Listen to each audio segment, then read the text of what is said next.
So maliit lang. Ayan. So nakakalimang piraso na tayo mga ka-fishing. Sana magdire-diretso yung dawi nila para mabilis tayong makaipon.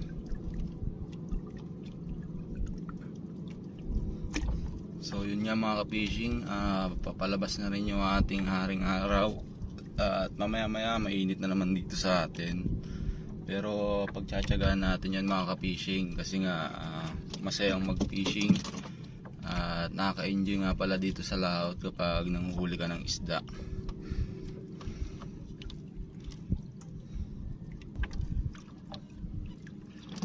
So yung mga fishing, nakuha yung ating kumain, papalitan natin.